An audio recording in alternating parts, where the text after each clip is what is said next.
早晨，今日係2026年7月4日星期六。我係來自印第安納州傑佛遜維爾嘅大衛艾克森弟兄。而家係來自伯南漢會堂同埋約瑟弟兄嘅應聚集一起嘅信。親愛嘅完美新婦，但若要看見敵人嘅詭詐，從來冇任何一個時代活得好似我哋今日呢一個時代咁樣。呢個係一個最狡猾、最欺詐嘅時代。當我看到呢一點嘅時候，呢一個令我得出一個結論：今日嘅基督徒必須比任何一個嘅時代要更加警醒。伯南漢弟兄，佢哋而家將近61年前對新婦講咗呢一啲嘅話。61年前嘅仇敵嘅詭詐，同如今相比又如何呢？換個角度嚟講，61年前嘅世界科技與如今相比又如何呢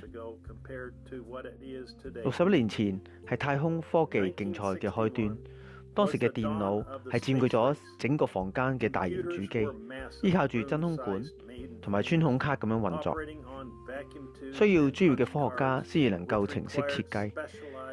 電話固定咗喺牆上邊，依靠銅線類比嘅路線傳輸，仲有電晶體主機、機械打字機、紙質歸檔系統，以及早期嘅機械式嘅計算器時代。而家我哋擁有互聯網，擁有能夠創造藝術、撰寫文章並即時協助完成任務嘅人工智能系統，仲有可以飛往火星嘅私人火箭、口袋大小嘅智能手機、智能手錶以及各種嘅個人設備，通過全球無線網絡，令到數十億人能夠即時進行語音通話、短信同埋視頻嘅交流，仲有機械人嘅助手。敵人嘅狡猾同埋詭詐已經達到前所未有嘅地步，撒旦嘅邪惡種子已經完全成熟，被建造咗一個撒旦嘅伊甸園。但與此同時，神亦都擁有一位已經完全成熟嘅新婦，神嘅皇室後裔。佢哋通過坐喺神嘅兒子、佢嘅道、佢嘅聲音同在中，令到佢哋自己準備好。神知道佢必須喺一個充滿詭詐同埋邪惡嘅時代，提供一條去保守佢嘅新婦嘅道路，一條完美嘅道路，令到佢哋永遠唔需要疑惑、猜測，亦都不必依靠任何人嘅話語嚟到代替呢一個真實純正嘅道。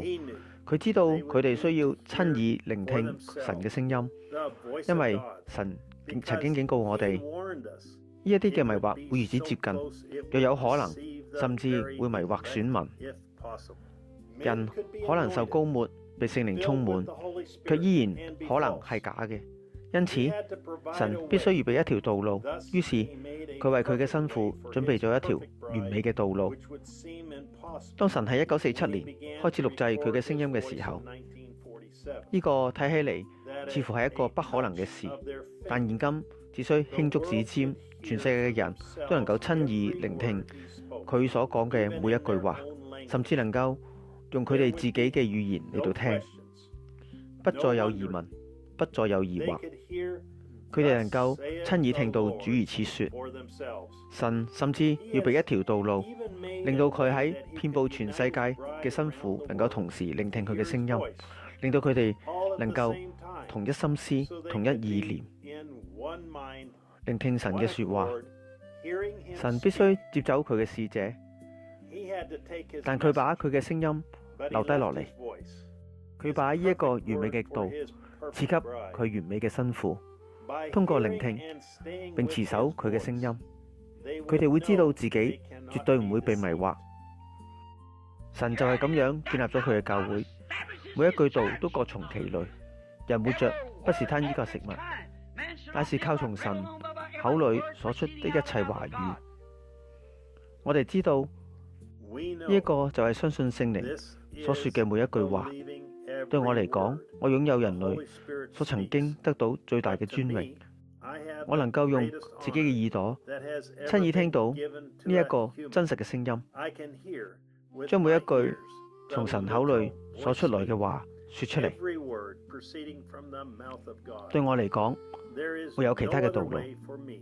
神曾經為拯救佢嘅兒女提供咗許多嘅途徑，但對我嚟講，神已經提供咗一條令到佢嘅新婦到達完全嘅完美道路。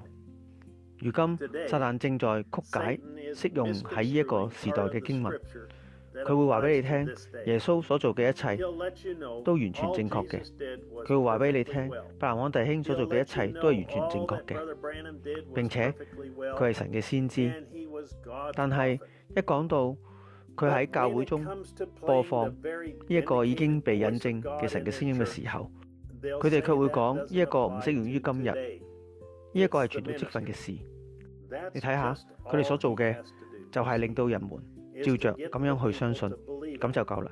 因為你唔能夠從呢一個道中刪除一個字，亦都唔可以加添一個字。然而呢個正係佢所做嘅。你嘅屬靈領袖喺教會中提倡啲乜嘢呢？今日新婦必須聽到嘅最重要嘅聲音係啲乜嘢呢？你只能有一個主要嘅聲音。A. 事工嘅聲音。B. 錄音帶上神嘅聲音。每一粒種子都必須各從其類生長。神就係咁樣建立咗佢嘅伊甸園。我並唔反對傳道人展開事工，我知道亦都相信神呼召咗佢哋。但對我嚟講，真正嘅傳道人會話俾佢嘅會眾知，錄音帶中嘅聲音係佢哋必須聽到最重要嘅聲音。因此佢哋必須喺教會裏邊播放呢一啲嘅錄音帶，因為呢一個係最主要嘅聲音。至於我同我嘅家人以及伯南翰堂，我哋將繼續持守神所供應嘅完美道路。我哋要按下播放鍵，聆聽神嘅聲音。我誠意邀請全世界嘅人喺呢個星期日傑佛遜韋時間中午12點，與我哋一同聚集，再次藉着佢為我哋今日所揀選、所預備嘅道路聯合埋一齊，一同聆聽佢嘅聲音。約瑟伯南翰弟兄，信息：撒旦的伊甸園，錄音帶編號65長環0829。聆聽信息前，請先閱讀以下嘅經文：提摩太後書3章1至9節，啟示錄3章14節，帖撒羅尼迦後書第2章1至4節，以賽亞書第14章12、14節，馬太福音24章24節。直到下一次，願神保守你，願你平安。